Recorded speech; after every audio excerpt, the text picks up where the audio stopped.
नमस्कार विद्यार्थी मित्रांनो, आजपासून आपण 11वीचं अर्थशास्त्र या विषयाची सुरुवात करत आहोत. यामध्ये सर्वप्रथम प्रकरण क्रमांक 1 अर्थशास्त्राची मूलभूत संकल्पना म्हणजे काय, तर त्या प्रकरणाची माहिती आपण घेणार आहोत.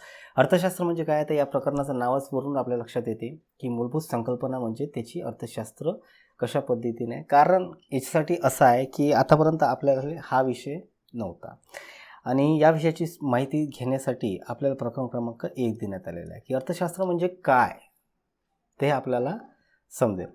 तर अर्थशास्त्र कोणत्या शास्त्रामध्ये येतात? शास्त्राचे मुख्य 2 प्रकार पडतात. एक तर आहे नैसर्गिक शास्त्र आणि दुसरं आहे सामाजिक शास्त्र. जास्त करून आपल्याला आतापर्यंत म्हणजे 10वी पर्यंत नैसर्गिक शास्त्राचा सर्वात जास्त वापर केला आपण, ज्यामध्ये गणित असेल, पदार्थ विज्ञान किंवा सायन्स असेल.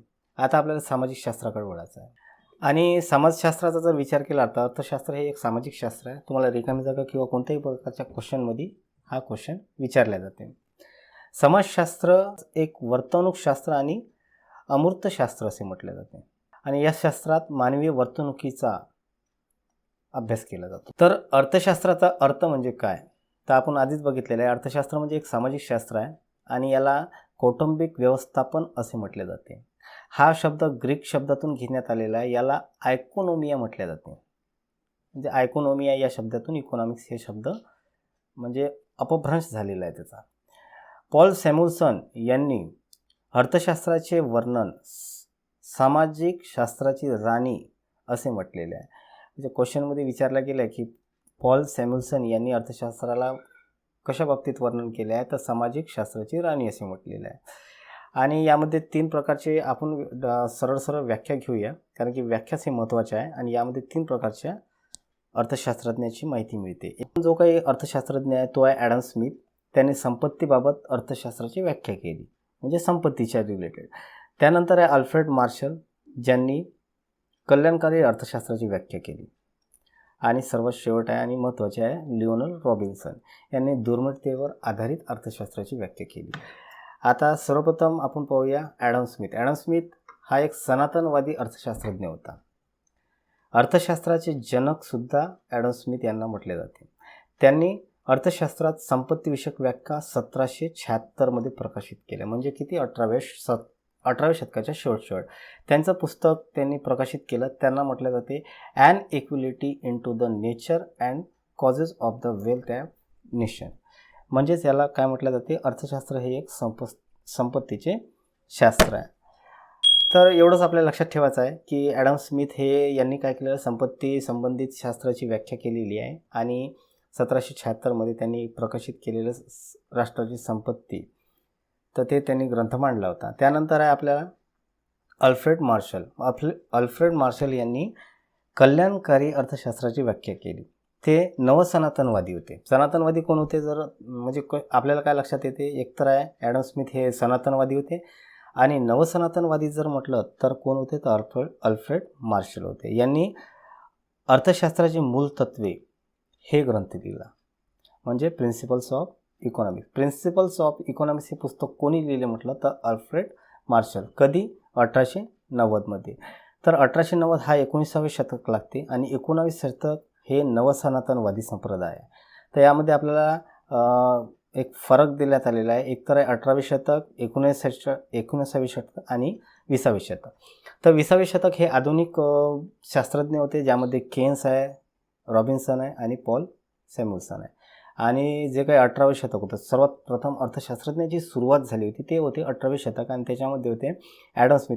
आपल्याला क्वेश्चनमध्ये कशा पद्धतीने जोड्या-लावामध्ये विचारले जाऊ शकते की 18वे शतक, 19वे आणि 20वे शतक. तर यामध्ये कोणते अर्थशास्त्रज्ञ होते, तर 18व्या शतकामध्ये हे एक सनातनवादी संप्रदाय होते. याच्यामध्ये ॲडम स्मिथ, डेव्हिड रिकार्डो, जे.एस. मिल आणि टी.आर. माल्थन इत्यादी. आणि 19वे शतक म्हटले तर आपण सिक्वेन्स वाईजच घेत आहोत. सर्वप्रथम कोण होते, ॲडम स्मिथ होते आणि ते काय होते, अर्थशास्त्रज्ञाचे जनक होते. 1776 त्यांनी राष्ट्राची संपत्ती हे ग्रंथ लिहिला होता. आणि दुसरं होते कल्याणकारी अर्थशास्त्रज्ञ, ज्यांनी अल्फ्रेड मार्शल यांनी प्रिन्सिपल्स ऑफ इकॉनॉमिक्स हे पुस्तक लिहिले. 19व्या शतकाचे ते एक म्हणजे सुरुवातीपासून त्यांनी केले. त्यामध्येच 19व्या शतकामध्ये पिगू होते, आयर्विन फिशर होते. आणि 20वे शतक हे आधुनिक होते. त्यामध्ये केन्स होता, रॉबर्ट केन्स होते, रॉबिन्सन होते आणि पॉल सॅम्युएल्सन होते. पॉल सॅम्युएल्सन बाबत आपण आधीच माहिती घेतलेली आहे की यांनी काय केलेलं आहे, सामाजिक शास्त्राची राणी कशाला म्हटलेलं आहे, अर्थशास्त्राला म्हटलं आहे. तर आपण आणि त्याच्यानंतर आहे आपण बघूया रॉबिन्सन अर्थशास्त्राचे स्वरूप आणि महत्त्व. तर प्रत्येकाने वेगवेगळे ग्रंथ लिहिलेले आहे. एक तर आहे ॲडम स्मिथ यांनी राष्ट्राची संपत्ती हे ग्रंथ लिहिला, आणि अल्फ्रेड मार्शल यांनी अर्थशास्त्राची मूलतत्त्वे म्हणजे प्रिन्सिपल्स ऑफ इकॉनॉमिक्स, आणि तिसरे रॉबिन्सनने लिहिले होते अर्थशास्त्राचे स्वरूप व महत्त्व. आता हे आपण बघितलेलं आहे. त्यानंतर अर्थशास्त्राची शाखा काढणारा आणखी एक शास्त्रज्ञ होता, तो होता सर रॅग्नर फिश. यांनी शास्त्रामध्ये 2 विभागणी केली. एक होता मायक्रो इकॉनॉमिक्स आणि दुसरा आहे मॅक्रोस म्हणजे जास्त ब्रॉड मोठा, आणि मायक्रोस म्हणजे छोटा स्मॉल. जसं आपण मायक्रोस्कोपनं एखादी छोटी वस्तू बघतो तसंच प्रकारे सूक्ष्म अर्थशास्त्र आहे. आणि सूक्ष्म आणि स्थूल म्हणजे मोठा, जो डोळ्याने चांगल्या प्रकारे मोठ्या म्हणजे आकडे खूप जास्त असते. तर सूक्ष्म अर्थशास्त्र म्हणजे लहान, आणि स्थूल अर्थशास्त्र म्हणजे मोठा. सूक्ष्म अर्थशास्त्रामध्ये वैयक्तिक घटकांचा अभ्यास केला जातो, आणि स्थूल अर्थशास्त्रामध्ये विशिष्ट पद्धती म्हणजे मोठ्या ब्रॉड लेवलवर.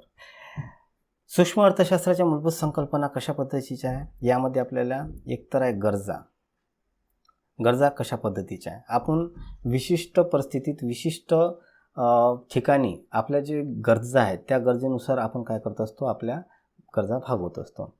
आता गरजा कशा आहे, मोजक्या शब्दामध्ये गरजेची व्याख्या करणे कठीण आहे, पण अर्थशास्त्रीय दृष्ट्या समाधानाच्या अभावाची जाणीव म्हणजे गरज होय. म्हणजे आपल्याला कसं वाटते, जर आपल्याजवळ लिमिटेड जर कोणता पैसा असेल तर त्यानुसार आपण काय करतो असतो, आपल्या गरजा भागवतो, पण आपल्या गरजा कधीच संपणाऱ्या नसत्या. हे अर्थशास्त्राच्या व्याख्येमध्ये सर्वात महत्त्वाचं आहे की गरजा हा कधीच संपणाऱ्या नसतात. एक प्रकारची व्याख्यासुद्धा आहे अर्थशास्त्राची. आणि भारतात म्हणजे कोणत्याही व्यक्तीची गरजा हे अनलिमिटेड आहे. जसं आता वैशिष्ट्यच आहे गरजाची की अमर्यादित गरजा आहे. गरजा या पुन्हा पुन्हा निर्माण होत असून त्या कधीही न संपणाऱ्या असतात. एक गरज पूर्ण झाली की लगेच आपण दुसरी गरज निर्माण करते. कारण की असं आहे की आता कोणताही व्यक्ती राहो, गरीब असो, मध्यम वर्ग असो किंवा उच्च वर्ग असो, ज्याची जेवढी इन्कम आहे तो त्यानुसार त्याच्या गरजा पूर्ण करतो. गरजा या पुनरुद्भावी असतात. काही गरजा पुन्हा पुन्हा निर्माण होतात, तर काही गरजा प्रसंगानुसार निर्माण होतात. जसं आता खाली 3 चित्र देण्यात आलेले आहे. एक तर आहे उन्हाळ्याचं चित्र, इथं आपल्या सूर्याची चित्र आहे, आणि ते आपल्याला ढग वगैरे दिसत आहे, आणि पाण्याचे थेंबसुद्धा. आणि दुसऱ्या ह्याच्यातनी थंडीचे, कारण की इथं मफलर वगैरे आणि स्वेटर वगैरे घातलेले आहे. सेम फॅमिली आहे, यामध्ये टोपी वगैरे दिसत आहे, आणि सन प्रोटेक्शन जे काही आहे तर ते, आणि यामध्ये रेनकोट आणि छत्री, आणि इथे स्वेटर. तर गरजेनुसार म्हणजे परिस्थितीनुसार आपण गरजा विभागल्या जाते. तर दुसरा आहे, त्याच्यानंतर आहे तिसरा आहे गरजा वयानुसार बदलतात. जसं आता इथं वरतसुद्धा चित्र आहे का, एक आहे मुलगा आहे, मुलासमोर खेळणी ठेवलेलं आहे, तर बॉल वगैरे, आणि जो काही म्हणजे मोठा झालेला आहे त्याच्याजवळ गाडी दिसत आहे, म्हणजे त्याची गरज काय आहे, तर त्याची गरज आहे गाडी. त्याच्यानंतर आहे एक म्हणजे म्हातारी वगैरे बाई दिसत आहे, त्याच्यामध्ये पुस्तक आणि इथं स्वेटर दिसत आहे, आणि टेबलवर बसून आहे, ते अभ्यास करत आहे, म्हणजे ग्रंथ वगैरे वाचत असेल किंवा एखादा. त्यानंतर आहे गरजा लिंगभेदानुसार बदलतात. स्त्री पुरुषांच्या गरजा आवश्यकनुसार असतात, तसं माणसाच्या वेगळ्या गरजा असतात आणि स्त्रियांच्या वेगळ्या असतात. गरजा पसंती क्रमानुसार बदलतात. प्रत्येक व्यक्ती आपापल्या सवयी, आवडीनिवडी व पसंतीनुसार आता प्रत्येकाची निवड वेगवेगळी असते. तुमची वेगळी असेल, तुमच्या बाजूच्या तुमच्या मित्राची त्याची वेगळी पसंत असेल, तर त्यानुसार त्याच्या गरजा असते. आता आपण पाहूया गरजांचे वर्गीकरण. आर्थिक आणि आर्थिकेतर गरज. आर्थिक गरज म्हणजे पैशाने पूर्ण होणारी गरज म्हणजे आर्थिक गरज, आणि आर्थिकेतर गरज म्हणजे पैशाच्या व्यतिरिक्त जे काही गरज असतात त्याला आर्थिकेतर गरज म्हणतात. या गरजांची पूर्तता म्हणजे आर्थिक गरजांची पूर्तता हे पैशाच्या सहाय्याने केली जाते, त्यांना आर्थिक गरजा म्हणतात. आणि ज्या गरजा पैशाशिवाय पूर्ण केल्या जाते त्याला आर्थिकेतर गरज म्हणतात. तर पैशाशिवाय पैशाचं पैशानुसार आपण कोणती गरज घेतो, अन्न घेतो, औषधं घेतो, कोणती वस्तू, शिक्षणाचे पुस्तकं घेतो आपण. आता आपण जर तुम्ही हा व्हिडिओ बघत असाल तर मोबाईलनं तुम्ही नेटनं डाटानं पाहत असेल तर ते आपली तुमची आर्थिक गरज आहे. आणि जे काही पैशा व्यतिरिक्त आहे ज्यामुळे तुम्ही हवा, सूर्यप्रकाश, पाणी वगैरे त्याचा जो वापर करतात ते तुम्ही पैशाच्या व्यतिरिक्त. तर पैशाच्या गरजमध्ये आपल्याला काय करायचं आहे, एक तर पॉईंट लक्षात ठेवायचा आहे, आर्थिक गरज आणि आर्थिकेतर गरज. त्यानंतर आहे वैयक्तिक गरजा आणि सामूहिक गरजा. हे वेगवेगळे आहे. वैयक्तिक गरज म्हणजे आपल्याला जे पाहिजे ते, जसं डॉक्टर असेल तर डॉक्टराला काय पाहिजे असते, स्टेटस्कोप पाहिजे असते. न्यायाधीशाला काय असते, कोट पाहिजे म्हणजे कापड, म्हणजे वेगवेगळ्या पद्धतीची गरज. आणि सामूहिक गरजा म्हणजे आपल्याला आता एक गरज असेल, बस असेल, बसमध्ये आपण जातो, रेल्वे प्रवास करतो आपण, वेगवेगळ्या आहेत, तर ते सामूहिक गरज झालं. म्हणजे प्रत्येकाला आता गावाला जायचं असेल तर तो एकटाच जात नाही, किंवा आता प्रत्येकाची वेगवेगळी म्हणजे सेपरेट गाडी राहत नाही, किंवा आणि रेल्वेने प्रवास करणं हे एक त्याची सामाजिक गरज आहे. त्यानंतर आहे जीवनावश्यक सुखसोयीच्या व चैनीच्या गरजा. हे 3 प्रकारच्या गरजा आहे. जीवनावश्यक म्हणजे खूपच इम्पॉर्टंट गरज आहे. तर अन्न, वस्त्र, निवारा, शिक्षण आणि आरोग्य. सर्वप्रथम हे 3 गरजा होत्या आपल्या. आता हे 2 गरजा पुन्हा ॲड झालेल्या आहेत. त्या शिक्षण आहे का, एक आहे आरोग्य. आणि त्यानंतर सुखसोयीचा जर विचार केला तर म्हणजे आता थोडासा पैसा वगैरे जास्त आला, कमाई लागली तर आपण काय करतो, सुखसुविधेच्या गोष्टी करतो, म्हणजे मेहनत करण्याच्या थोडा दूर जातो. जसं आता आपण जर कपडे हाताने धुत असेल तर मग ते धुलाई मशीनचा वापर करतो. पहिले जे काही होते लोक ते चटणी वगैरे, मीठ वगैरे, चटणी हे ते खलबत्त्यानं काढत होते, तर आता ते मिक्सरचा वापर करत आहे. आता प्रेशर कुकरमध्ये लवकर शिजल्या जाते. तर हे झालं सुखसुविधाचं. चैनीच्या वस्तू म्हटल्या तर मग फर्निचरयुक्त गाडी, वातानुकूलित म्हणजे एअर कंडिशन गाडी वगैरेचा वापर होते. त्यानंतरचा पॉईंट आहे वस्तू व सेवा. ज्या घटकांद्वारे मानवी गरजा पूर्ण केली जाते त्याच वस्तू म्हणतात. जसं आता आपण शिक्षकाने वापरलेला खडू असेल, आणि सेवा म्हटली तर आपल्याला जे शिकवणे असते त्याला म्हणते सेवा. शिक्षकाने शिकवणारे म्हणजे सेवा. आता जसं मी शिकवत आहे तर ते माझ्याकडून तुम्हाला मिळणारी सेवा आहे. आणि वापरणारा, आता मी काय वापरतो, लॅपटॉप आणि कॅमेरा वापरतो, तर हे काय झाले, हे माझ्या वस्तू आहे ज्यानं मी तुम्हाला शिकवत आहे. उपयोगिता म्हणजे आता प्रत्येक व्यक्तीला आपल्या गरजेनुसार जे उपयोगी असते ते सर्वात जास्त असते. जसं आता तुम्ही जर नेक्स्ट जर इयर तुम्ही चांगलं शिकवलं तर उपयोगिताचा स्पेशल चॅप्टर राहतील, त्यानुसार तुम्ही उपयोगी म्हणजे कोणत्या वस्तूपासून किती उपयोगिता मिळते तर त्याचं म्हणजे त्याचे सुद्धा काउंट केल्या जाते. तर वस्तू व सेवामध्ये असणारी मानवी गरजा भागवण्याची क्षमता म्हणजे उपयोगिता आहे. म्हणजे कोणत्याही वस्तूपासून जर भागत असेल कोणती वस्तू तर त्याची उपयोगिता आहे. त्यानंतर आहे उपयोगिताचे मूल्य. उपयोगिता मूल्य हे एकट्या वस्तूच्या मूल्याशी संबंधित असते. सोप्या शब्दात सांगायचे झाल्यास तर एखाद्या वस्तूची उपयुक्तता म्हणजे वस्तूचे उपयोगिता मूल्य होय. कोणत्याही, आता इथं काय म्हटलेलं आहे, कोणालाही सूर्यप्रकाशासाठी किंमत द्यावी लागत नाही, परंतु प्रत्येकासाठी तो आवश्यक आहे. अर्थशास्त्रीय परिभाषेत सूर्यप्रकाशाला उपयोगिता मूल्य आहे हे विनामूल्य वस्तूचे उदाहरण आहे. म्हणजे असं म्हटलं आहे की सूर्यप्रकाश हा प्रत्येकाला गरज आहे. जसं आता झाड बिना सूर्यप्रकाशाने ते जे काही म्हणजे पर्यावरण आहे ते चालत नाही. त्यानंतर आहे विनिमय मूल्य म्हणजे एखाद्या वस्तूचे दुसऱ्या वस्तूच्या सेवेच्या स्वरूपात व्यक्त केलेले मूल्य म्हणजे विनिमय मूल्य. म्हणजे एका वस्तूच्या व्यतिरिक्त दुसऱ्या वस्तू देणे. हे मूल्य पैशाच्या स्वरूपात सांगितले की ते वस्तूची किंमत असते, आणि ज्या वस्तूला पैशाच्या किंमत मोजावी लागते त्याला आर्थिक वस्तू म्हणते. म्हणजे जसं झालं की आता एखादी वस्तू तुम्हाला घ्यायची असते तर तुम्ही त्या वस्तूला काय करतो, म्हणजे पैसे देऊन पेड करतात, तर ते कशी झाली, एक आर्थिक वस्तू झाली जे तुम्ही आर्थिकाने खरेदी करताय. पूर्वी बार्टर सिस्टम होती, म्हणजे वस्तू विनिमय पद्धत. त्याच्यामुळे एक वस्तू दिली का दुसरी वस्तू भेटत होती, कारण त्यावेळेस पैसा वगैरे काही होता नाही, तर ते वस्तूच्या विनिमयानुसार काम करत होते. आता हिरे पाणी विरोधाभास हा एक पॉईंट आहे. त्यामध्ये काही वस्तूची उपयोगिता मूल्य जास्त असते. जसं आता पाणी हे खूप अमूल्य आहे, पाण्याशिवाय जीवन जगता येत नाही.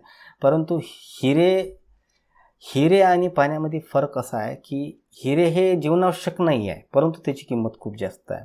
तर हे एक प्रकारची म्हणजे काय टीकात्मक असलेला पॉईंट आहे की पाणी हे जीवनावश्यक असून सुद्धा अमूल्य म्हणजे मूल्यविरहित मिळते, आणि हिरे हा तेवढं आवश्यक नसून सुद्धा हे महागात गेल्या जाते. काऊन? कारण की हे एक दुर्मिळ आहे. म्हणजे हिरा हे एक दुर्मिळ असल्यामुळे त्याची प्राईस हे हाय असतं.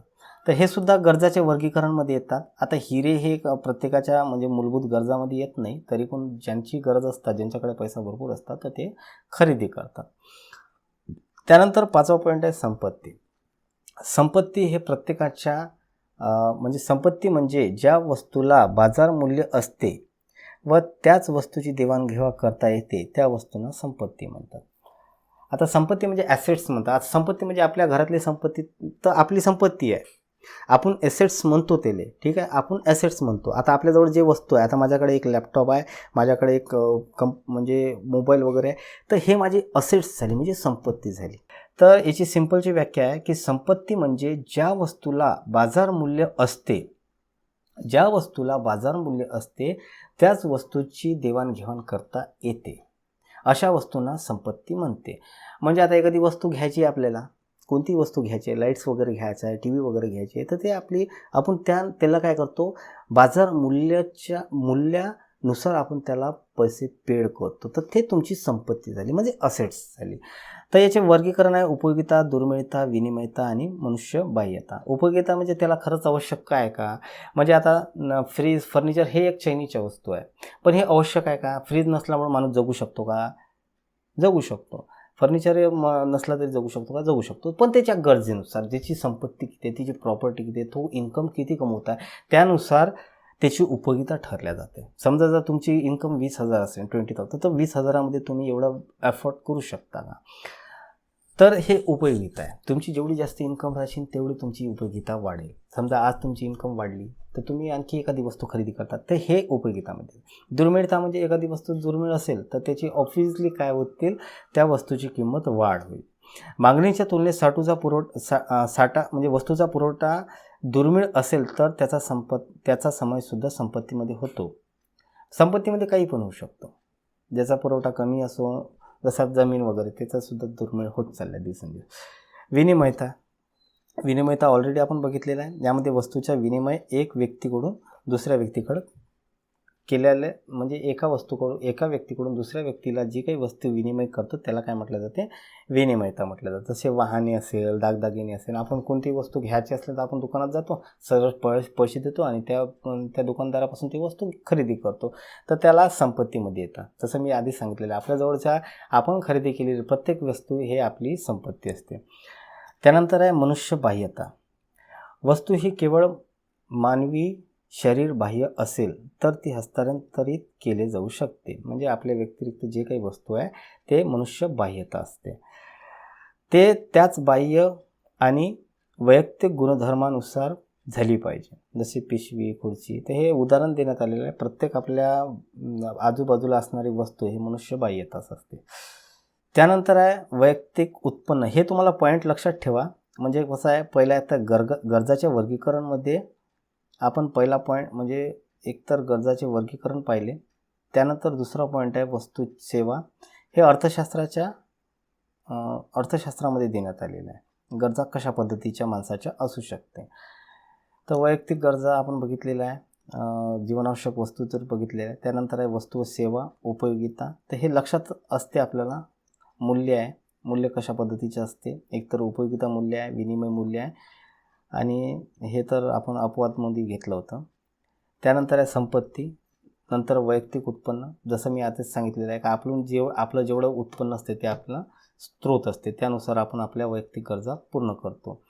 व्यक्तीला त्याच्या सर्व स्त्रोताकडून मिळणारे मोबदले म्हणजेच वैयक्तिक उत्पन्न आहे. वैयक्तिक व्ययशक्य उत्पन्न. आता हा मराठीत शब्द आहे, वैयक्तिक व्ययशक्य उत्पन्न. त्याला नेट इन्कम म्हणता येईल. ठीक आहे, म्हणजे आपला पूर्ण खर्च, इन्कम टॅक्स वगळून जो काही आपल्याजवळ पैसा उरेल, जो काही सरप्लस उरेल, तर त्याला काय म्हटलं जाते? नेट इन्कम, म्हणजे व्ययशक्य इन्कम. त्यानंतर आहे म्हणजे पॉईंट नंबर 8, आर्थिक क्रिया. तर या आर्थिक क्रियांचे 4 प्रकार पडते. एक तर आहे उत्पादन, विनिमय, म्हणजे वितरण, विनिमय आणि उपभोग.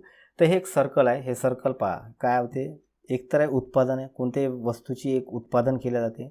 उत्पादन झाल्यानंतर त्याचं वितरण केले जाते, म्हणजे ट्रान्सपोर्ट केल्यानंतर ते विनिमय कुठं होते? दुकानामध्ये.